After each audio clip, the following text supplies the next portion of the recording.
Read, 5 stars is pretty much how this went. Hi, I'm Carrie, welcome to my channel. Today I'm going to be reviewing One Italian Summer by Rebecca Searle. This was a short, magical experience and it left me wanting more. Bookstagram, you've redeemed yourself, thank you.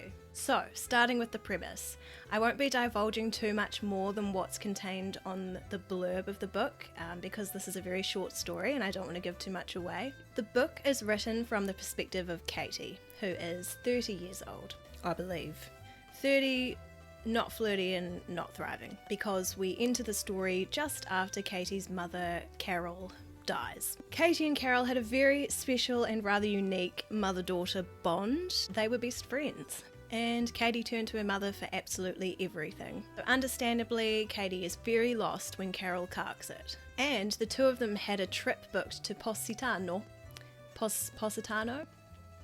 the Amalfi Coast in Italy. And Katie decides to go on the trip alone. Lo and behold, who does she bump into while she's there? None other than her mother, Carol, back in her 30-year-old prime. I rated this 5 stars immediately after finishing it, and it was purely based on emotion. So please take this rating with a grain of salt, because it came completely from the heart. And it's a bit of a biased heart because I did spend one summer in Italy myself. Granted, it had its ups and downs. I did lose the girl I was nannying at one point. She ran away from me after the market one day. I told her we needed to go to the supermarket on the way home because I ran out of Weet-Bix. So I tell her we're going to the supermarket.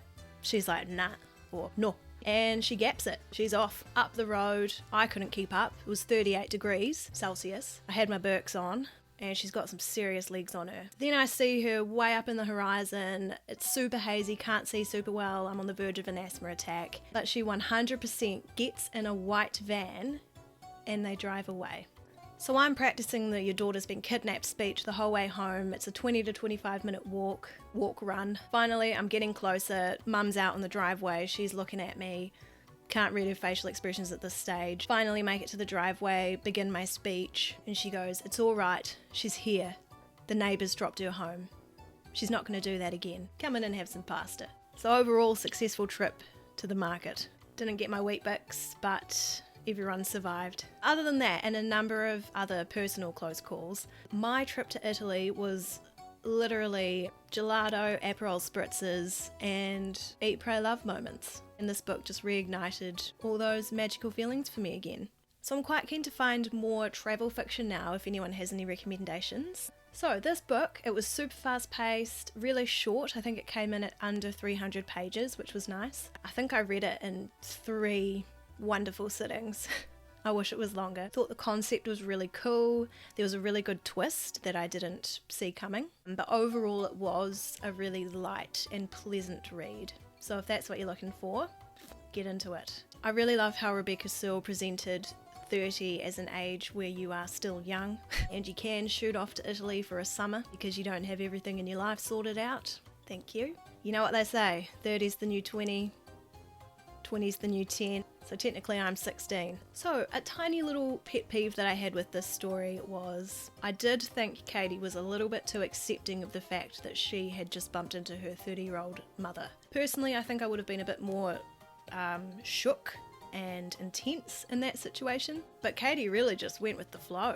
She was definitely like, oh, let's meet up again tomorrow, but then they'd just make a real vague kind of plan, and I'm like, oh my goodness, you're being very blasé about this, Katie. She might disappear. And I was also kind of like, we're gonna take any pictures together, ladies?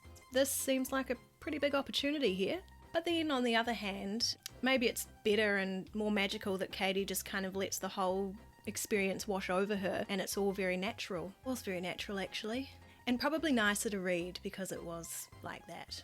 There was also a little bit of romance going on for Katie while she was in Italy. There was a little chunk of the book where I actually thought Katie had forgotten about her mum, which I thought was slightly unrealistic. But then again, so was bumping into your 30-year-old mum on a holiday. But yeah, when all that romancy stuff was happening, I was kind of like, can we get back to Carol, please? That was the relationship I was most invested in and what I wanted to read about. But for the romance lovers out there, there is a little bit of that in there too, which you may enjoy. And the last thing I wanted to bring up was actually a question for you, which is, How do you rate books? Do you base it off emotion like I did with this one? Or do you have a checklist with a set of criterias and then you weigh it all up and average it out at the end? Do you rate immediately or do you sleep on it? I think it depends on the book for me. Some books don't really evoke a natural emotional response from me, so I have to think really hard about what to rate them. And then others it's just like, yeah, that's a 2 if I've ever read one.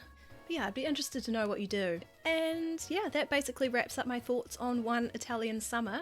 Basically, I loved it. It transported me to Italy and it was just the best escapism I could have hoped for. It's like, oh, this is a bit weird, but the kind of scenario you like think about before you go to sleep. Yeah, it was really nice. So 5 stars from me. I would absolutely recommend it if you're into Italian holiday vibes with a little bit of magic. If you have read it, I'd love to hear your thoughts on it. Please chuck a comment below. And otherwise, I will see you next time. Bye!